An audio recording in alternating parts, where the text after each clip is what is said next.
మన ప్రభువును ప్రియరక్షకుడైన యేసుక్రీస్తు వారి అత్యున్నతమైన ప్రేమగల మహిమగల శ్రేష్టమైన నామంలో మీ అందరికీ మా శుభాభివందనాలు తెలియజేసుకుంటున్నాం. ప్రియులారా, మీ అందరూ బాగున్నారా? దేవుని కృపలో మీరందరూ వర్ధిల్లుచున్నారని నేను నమ్ముతున్నాను. ఆయన వాక్యాన్ని నిత్యం ధ్యానిస్తూ మీ యొక్క క్రైస్తవ జీవితంలో బలపరుచున్నారని నేను విశ్వసిస్తూ ఉన్నాను. జ్ఞాపకం చేసుకున్న ప్రియులారా, ఈరోజు మనం అనేకమైనటువంటి ప్రార్థనలు చేస్తూ ఉంటాం. మన పరిస్థితులను బట్టి నుండి, లేదంటే మన ఇబ్బందులను బట్టి అండి, లేదంటే మన అవసరతలను బట్టి అండి, లేదంటే దేవునిలో మనం ఎదగాలి అని ప్రార్థన చేస్తుండొచ్చు. దేవా మా చేయి విడవద్దు అని ప్రార్థన చేస్తుండొచ్చు. శ్రమల్లో మమ్మల్ని జ్ఞాపకం చేసుకొని ప్రార్థన, అనేక విధమైనటువంటి ప్రార్థనలు ఈరోజు మనం చేస్తూ ఉంటాం ప్రియులారా. అయితే కీర్తనాకారుడి కొన్ని మంచి మాటలతో కనుక మనం ప్రార్థన చేయగలిగితే అది ఇంకా అద్భుతమైన ప్రార్థన, అద్భుతమైన సాక్ష్యంగా మారుతుంది. జ్ఞాపకం మంచుకున్న ప్రియులారా, ఈరోజు మనం చేసే ప్రార్థన ఎంత ప్రాముఖ్యమైనదో ఈరోజు నేను తెలియజేస్తాను. నేను ఎందుకు ఈ మాట అంటున్నానంటే, ప్రార్థన అనేది మొదటి ప్రాధాన్యత మన జీవితంలో వహిస్తుంది. క్రైస్తవ జీవితంలో దాన్ని చేస్తేనే దేవుని యొద్దకు మనం వెళ్తాం. ఆ ప్రార్థన అనేది మనకు జీవితంలో ఉంటేనే దేవునికి మనకు సంబంధం ఏర్పడి ఉంటాం. మనం ఏదన్నా కావాలన్న ప్రార్థన రూపంలోనే అడగాలి, లేదంటే తండ్రికి మనం దగ్గర అవ్వాలి అని అనుకున్నా కూడా ప్రార్థన రూపంలోనే మనం దగ్గర అవ్వాలి. వాక్యంలో మనం బలపడాలన్నా ప్రార్థన రూపంలోనే వెళ్ళాలి. వాక్యానికి ప్రార్థనకి అంత మంచి సంబంధం ఏర్పడి ఉంటుంది. ఈ వాక్యాలతో మనం ప్రార్థన ఎప్పుడైతే ఆ వాక్యాన్ని మన హృదయంలో ఉంచుకొని కనుక మనం ప్రార్థన చేసినట్లయితే, దేవుని హృదయానుసారుడైన దావీదు ఎలాగన జీవించాడో అలాగనే దేవునికి మనం హృదయానుసారులుగా మారడానికి మన జీవితంలో ఒక చిన్న ప్రయత్నం చేసిన వాళ్ళం మనం అవుతాం ప్రియులారా. వాక్యం, ప్రార్థన అన్నది అంతటి ప్రాధాన్యత వహిస్తాయి మన క్రైస్తవ జీవితంలో. అయితే ప్రార్థన చేసేటప్పుడు మనం ఏ ప్రార్థన చేస్తున్నాం అన్న విషయం కూడా మనకు తెలియాలి ప్రియులారా. దాన్ని ఒక జ్ఞాపకం చేసుకోండి. దేవుడు మనకు ఏదైనా దయచేయగలడు, కానీ ఆయన సేవలో ఉపయోగపడేది, ఆయనకి వ్యతిరేకంగా కాకుండా ఆయన్ని నలుగురిలో చాటి చెప్పేదిగా మనం ఏదన్నా కోరిక అడిగినట్లయితే ప్రార్థనలో, లేదంటే అంత మంచి ప్రార్థన చేసినట్లయితే ఆయన ఆశీర్వాదం మనకు మెండుగా ఉంటుంది. ఆయనకి మనం వ్యతిరేకంగా కాకుండా ఆయనకి అనుసంధానంగా జీవించడానికి మనం ప్రయత్నం చేసిన వాళ్ళం అవుతాం ప్రియులారా. జ్ఞాపకం చేసుకోండి, ఈరోజు మనం వాక్య అంశంలో కనుక మనం వెళ్ళినట్లయితే దేవునికి హృదయానుసారంగా మారడానికి ప్రయత్నం చేద్దాం. దేవునికి హృదయానుసారంగా మారడానికి ప్రయత్నం చేద్దాం. గమనించిన ప్రియులారా, మీ దగ్గర పరిశుద్ధ గ్రంథం ఉన్నట్లయితే దయచేసి తెరచి 51వ కీర్తన 10వ అధ్యాయం కనుక మనం చూసుకున్నట్లయితే ఈ ఒక మంచి మాటలతో మనం ప్రార్థన చేద్దాం అని చెప్తూ ఉన్న ప్రియులారా. ఆ మాటలు ఏమి అంటే ఇక్కడ చూద్దాం. 51వ కీర్తన 10వ అధ్యాయం. దేవా నా యందు శుద్ధ హృదయము కలుగు చేయము, నా అంతరంగములో స్థిరమైన మనస్సును నూతనముగా పుట్టించుము. ఎంత చక్కటి మాట ప్రియులారా, జ్ఞాపకం చేసుకోండి. దేవా నా యందు శుద్ధ హృదయము కలుగు చేయము, నా అంతరంగములో స్థిరమైన మనస్సును నూతనముగా పుట్టించుము. జ్ఞాపకం చేసుకుని ప్రియులారా, ఇది మన హృదయంలో కల్మషమైన ఆలోచనలు కానివ్వండి, మాటలు కానివ్వండి, తలంపులు కానివ్వండి ఉంచుకోకుండా జీవించేదానికి ప్రయత్నం చేయాలి ప్రియులారా. దావీదు తన జీవితంలో కొన్ని తప్పులు చేసినప్పటికీ చివరి వరకు దేవునికి హృదయానుసారంగానే దావీదు జీవించాడు దేవుడికి. అది ఎలా అని అంటే, దావీదుకున్న ఒక గొప్ప గుణం ఏంటి అని అంటే, ఎంత పెద్ద తప్పు చేసినప్పటికీ దేవుణ్ణి క్షమాపణ కోరడం. దేవా నాకు శుద్ధ హృదయం కలుగు చేయి, నా తలంపుల్లో కానీ, నా మాటల్లో కానీ, నా క్రియల్లో కానీ నీకు వ్యతిరేకంగా కాకుండా నీకు పేరు తెచ్చుబడు వాడిగా నన్ను ఏర్పరచుకో, నా కుటుంబాన్ని ఏర్పరచుకో అని దావీదు చేసే ప్రార్థనే దావీదుని చివరి వరకు దేవునికి హృదయానుసారుడుగా నిలబెట్టింది ప్రియులారా. జ్ఞాపకం చేసుకోండి, ఈరోజు నా జీవితంలో అలా దేవుడికి మనం హృదయానుసారంగా జీవించడానికి ప్రయత్నం చేస్తున్నామా లేదో. నేను ఏం చెప్తున్నాను అని అంటే, జాగ్రత్తగా వాక్యం వినేదానికి ప్రయత్నం చేయండి. దేవుణ్ణి ఏదైనా మనకు లేదంటే మన మనసుకి నచ్చింది కాకుండా దేవునికి ఉపయోగపడేది కనుక ప్రార్థనలు అడిగినట్లయితే దేవునికి అత్యధికంగా సంతోషపెట్టే విషయం ఏదన్నా ఉందంటే అది అదే. దేవునికి ఏదైనా సంతోషపెట్టే విషయం ఉంది అని అంటే మనం చేసే ప్రార్థనే. ఏం ప్రార్థన? మనకు లేదంటే మనకు మనసుకు నచ్చింది కాకుండా దేవునికి ఉపయోగపడేది. మనం ఏదైనా కోరిక అడిగితే ఆ కోరిక దేవుని హెచ్చింపజేసే కోరిక గనక అయినట్లయితే అది అనుగ్రహించడంతో పాటు మన యందు దేవుడు నమ్మకం ఉంచుతాడు. ప్రియులారా, నా బిడ్డ నా కొరకు ఇది అడిగాడు, నన్ను హెచ్చింపజేసే కోరిక కోరాడు అని దేవుడు ఏం చేస్తాడంటే నీ మనసుకు నచ్చిన కోరికలను ఆయన తీరుస్తాడు. ఇప్పుడు మీకు అర్థమైందా నేనేం చెప్తున్నానంటే?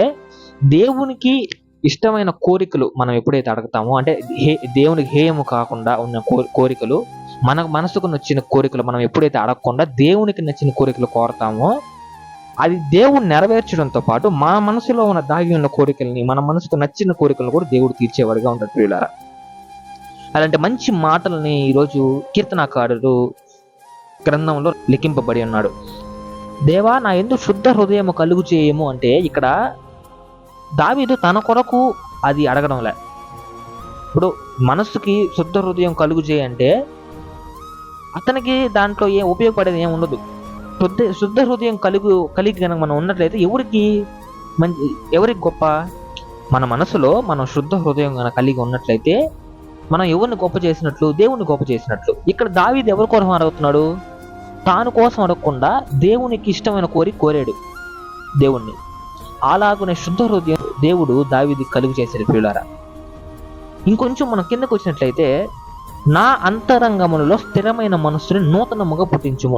ఇప్పుడు జ్ఞాపకం చేసుకోండి. ఇప్పుడు నేనేం చెప్తానంటే, స్థిరమైన మనస్సు ఈ రోజుల్లో చాలా క్రైస్తవ కుటుంబాలకి లేదని నేను చెప్తాను ప్రియులారా. ఎందుకని అంటున్నానంటే, స్థిరమైన మనస్సు ఎప్పుడు వస్తుందంటే దేవునిలో మనం స్థిరంగా నిలబడినప్పుడు వస్తుంది.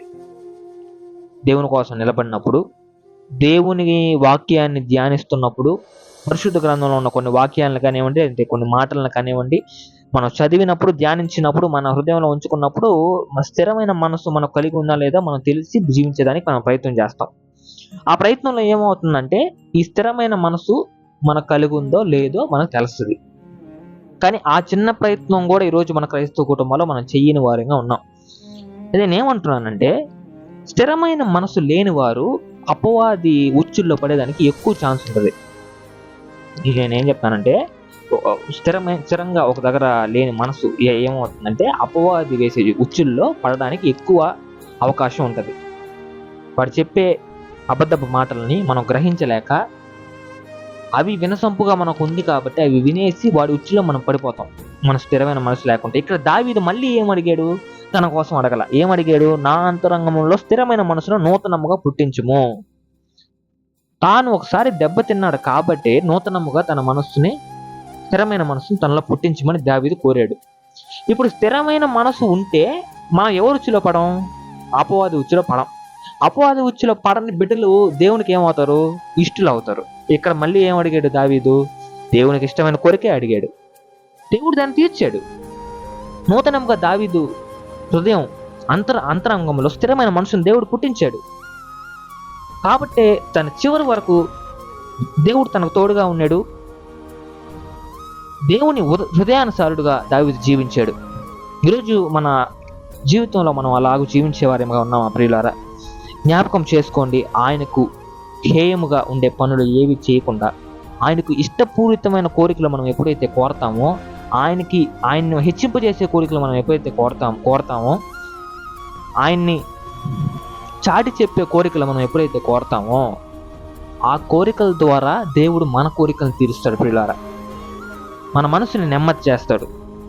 నూతనముగా స్థిరమైన మనసుని మనలో పుట్టిస్తాడు ప్రియులారా. జ్ఞాపకం చేసుకోండి, ఈరోజు మనం చేసే ప్రార్థనలో ఎంత నిజం ఉంది, ఎంత అబద్ధం ఉంది.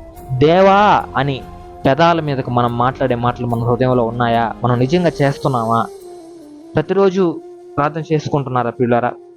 బైబిల్ చదువుతున్నారా? లేదంటే చదవకుండానే, ప్రార్థన చేయకుండానే నేను అప్పుడు చేశాను అని అబద్ధం చెప్తున్నారా? సృష్టికర్తకి ప్రతి ఒక్కటి కనిపిస్తుంది ప్రియులారా. నేను ఇది చేశాను చేయలేదు దేవుడు తెలియదులే, నేను ఈ తప్పు చేస్తే ఎవరు చూడరు అని నువ్వు అనుకున్నట్లయితే నువ్వు పొరపాటు చేసినట్లే. సృష్టికర్తకి ప్రతి ఒక్కటి కనిపిస్తుంది. ఆయనకి వ్యతిరేకంగా నువ్వు ఏది చేయాలని చూసినా అపవాది ఉచ్చులో నువ్వు పడేవాడిగా ఉంటావు. జ్ఞాపకం చేసుకో, దూరం చేసుకో అపవాదిని, దేవునికి దగ్గర అవ్వు, ఆయన హృదయానుసారుడిగా ఉండేదానికి జీవించు. మనమందరం ఆయన హృదయానుసారుడిగా మన కుటుంబాలన్నీ ఉండాలని మనం కోరుకుంటూ మన క్రైస్తవ జీవితంలో మనం ముందుకు కొనసాగిపోవాలని కోరుకుంటున్నాను ప్రియులారా. ప్రార్థన వాక్యం అనేది మనం ఎప్పుడైతే హృదయంలో ఉంచుకొని ముందుకు కొనసాగిపోతామో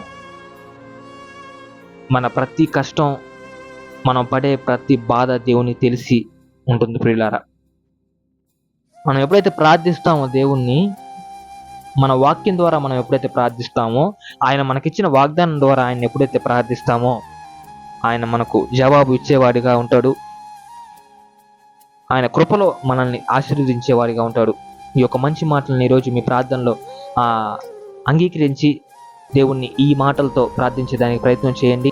మన కుటుంబాలన్నీ ఆయన కొరకు జీవిస్తూ ముందు కొనసాగిపోవాలని పరిశుద్ధాత్మ దేవుడు తన దివ్య సహాయాన్ని మనందరికీ అనుగ్రహించి కాపాడి బలపరచునుగాక. ఆమెన్. ఆయన మనందరికీ తోడేయండునుగాక. ఆమెన్. ప్రార్థన. ప్రేమగల మహిమగల మా దేవుడా, మా రక్షక, వేతరముల వరకు మేలును కనికరమును చూపించే దేవుడా, అత్యున్నతుడా ఉన్నతుడా ఉన్నవాడును అని అనువాడు దేవా, నీకే వందనాలు స్తుతులు స్తోత్రాలు చెల్లించుకుంటున్నాం నా తండ్రి.